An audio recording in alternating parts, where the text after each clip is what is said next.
الذي خلق سبع سماوات طباقا ما ترى في السلام علیکم سامعین، 2 رجب المرجب کی تاریخ شروع ہو چکی ہے۔ 24 جنوری ہے۔ خبر کا عنوان ہے انجمن بزم ترتیل قرآن کا اختتامی پروگرام۔ ہم میں ایک طالب علم کی تلاوت اور ترانہ بھی پیش کریں گے۔ ام المدارس دارالعلوم دیوبند کی انجمن بزم ترتیل قرآن کا اختتامی پروگرام تکمیل افتاح کی درسگاہ میں ہوا ہے۔ یہ طلبہ قاری محمد یوسف قاسمی کی درسگاہ سے وابستہ ہیں۔ شریک طلبہ نے ترتیل و تدویر حضر میں تلاوت کی ہے۔ آخر میں وداعی ترانہ پیش کیا گیا۔ یہ پروگرام مولانا توحید کے وعظ اور دعا پر پورا ہوا ہے۔ اس کی صدارت قاری جمشید اور نظامت مولانا شعیب نے کی ہے۔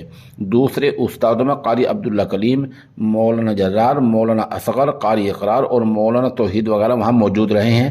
جن طلبہ نے تلاوت اور دوسرے پروگرام پیش کیے ان میں مولانا مقیم نعمانی، مولانا شعیب، مولانا انعام، مولانا عبدالواحد، مولانا عبدالرؤوف، مولانا مونس، مولانا احمد نافع، قاری احمد، قاری عفان، قاری اویس، قاری افضل، قاری حبیب اللہ شامل۔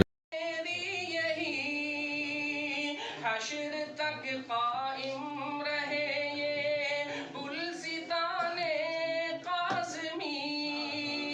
آمین۔ اے خدا اے پاک تجھ سے ہے دعا میری یہی، حشر تک قائم رہے یہ گلستان قاسمی۔ تشنگان علم کی بجھتی رہے یوں تشنگی، عام یوں کرتا رہے یہ سنت دین نبی۔ یہ دعا سن لے شعیب احمد کی رب دو جہاں۔ الوداع اے نادش علم و ہنر کے گلستان۔